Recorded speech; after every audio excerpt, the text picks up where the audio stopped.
கிறிஸ்துவுக்குள் பிரியமானவர்களே, ஆண்டவராகிய இயேசு கிறிஸ்துவின் நாமத்தினாலே நான் உங்களை வாழ்த்துகிறேன். பரிசுத்த ஆவியானவர் இந்த காலை வேளையிலும் நமக்கு தந்த வேத வார்த்தையானது 66 சங்கீதம் 18 வசனம். என் இருதயத்தில் அக்கிரம சிந்தை கொண்டிருந்தேன், ஆனால் ஆண்டவர் எனக்கு செவிகொடார். கிறிஸ்துவுக்குள் பிரியமானவர்களே, அக்கிரம சிந்தை என்றால் தேவனுக்கு பிரியமில்லாத காரியத்தை சிந்திப்பது என்று பொருள்படும். அதாவது இந்த அக்கிரம சிந்தை நம்முடைய சிந்தையை மட்டுப்படுத்திவிடும். நாம் தேவன் மேல் வைத்திருக்கிற நம்பிக்கையை, விசுவாசத்தை குறைத்து விடுகிறது.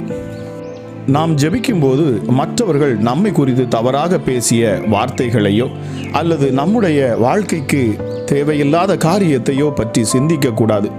நம்மில் சிலர் ஜெபித்து கொண்டிருக்கும் போது சிந்தனையில் பரிசுத்தம் இல்லாமல், தேவனுக்கு பிரியமில்லாத அக்கிரம சிந்தையோடு விசுவாசம் இல்லாமல் இருப்பதால் தான் ஜெபத்திற்கு பதில் கிடைக்கிறதில்லை. ஜெபிக்கும் போது சிந்தனையில் பரிசுத்தம் காணப்படுவது மிக மிக அவசியமாக காணப்படுகிறது. பரிசுத்தம் இருந்தால்தான் நாம் தேவனை தரிசிக்க முடியும் என்று வேதம் சொல்கிறது. வேதத்திலே தாவீதை குறித்து பார்க்கும்போது, தாவீது தேவனுடைய இருதயத்துக்கு ஏற்றவனாக காணப்பட்டான் என்று பார்க்கிறோம். ஆனால் அவனுடைய வாழ்க்கையிலும் தேவனுக்கு பிரியமில்லாத இச்சை என்கிற பாவம் இருந்ததால் அவனுடைய ஜெபம் கேட்கப்படவில்லை. அவனுடைய குழந்தை நோயினால் பாதிக்கப்பட்டு இறந்து போனது. அதுபோல நம்முடைய வாழ்க்கையிலும் தேவனுக்கு பிரியமில்லாத அக்கிரம சிந்தை, பாவம் போன்ற காரியங்கள் காணப்பட்டால் நம்முடைய ஜெபமும் கேட்கப்பட மாட்டாது. அதே வேளையில் நம்முடைய வாழ்க்கையில் தேவனுக்கு பிரியமான பரிசுத்தம் காணப்படும் போதுதான் தேவன் நம்முடைய ஜெபத்திற்கு செவி கொடுப்பார். பிரியமானவர்களே, நம்முடைய ஜெபம் கேட்கப்படவில்லை என்றால் மனிதராகிய நம்மிடம் ஏதோ ஆண்டவருக்கு பிரியமில்லாத பரிசுத்த குறைச்சல் இருக்கிறது என்பதை நாம் புரிந்து கொள்ள வேண்டும். மனிதர்களாகிய நம்முடைய வாழ்க்கையிலும் நாம் தவறுதலாக பாவம் செய்வது இயல்புதான். ஆனால் அதற்காக துணிகரமான பாவம் செய்யக்கூடாது.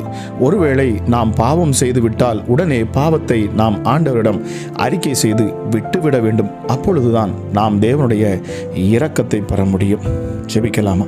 எங்கள் அன்பின் பரலோக தகப்பனே, இந்த காலை வேளையிலும் நீர் கொடுத்த வார்த்தைகளுக்காக உமக்கு நன்றி செலுத்துகிறேன் அப்பா. ஆமா ராஜா, பரிசுத்தம் இல்லாமல் உம்மிடத்தில் ஒன்றையும் பெற்றுக்கொள்ள முடியாதே சுவாமி. ஆமா ராஜா, அந்த அதிகாலை வேளையிலும் நாங்கள் அதை அறிந்து கொண்டோம், அதை புரிந்து கொண்டோம். இந்த வார்த்தையை கேட்டு அப்பா, உம்முடைய பிள்ளைகள் அப்பா உம்முடைய சமூகத்துக்கு முன்பதாக பரிசுத்தமுள்ள ஒரு வாழ்க்கை வாழ நீர் உதவி செய்யுங்கப்பா. ஆண்டவரை ஏற்றுக்கொள்வது மாத்திரமல்ல அப்பா, பழையவை ஒளிந்தன எல்லாம் புதிதாயின என்கிற வார்த்தையின்படி ராஜா நடக்கையிலும், ஹல்லேலூயா, பேசுகிற பேச்சிலும் செயல்களிலும் அப்பா மாற்றங்கள் காணப்பட வேண்டும் என்று நீர் விரும்புகிறீர். எல்லாவற்றிலும் பரிசுத்தம் தேவை என்பதை நீர் ஆழமாக வலியுறுத்துகிறீர் அப்பா. ராஜா, இந்த அதிகாலை வேளையிலும் இதை கேட்கிற ஒவ்வொரு பிள்ளைகளும் நீர் ஆசீர்வதிங்க, குடும்பங்களை ஆசீர்வதிங்க.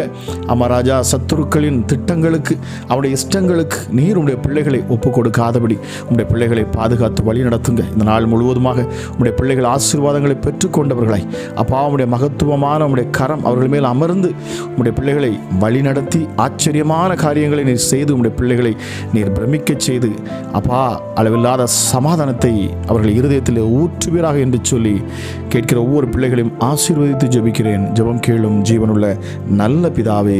ஆமேன், ஆமேன்.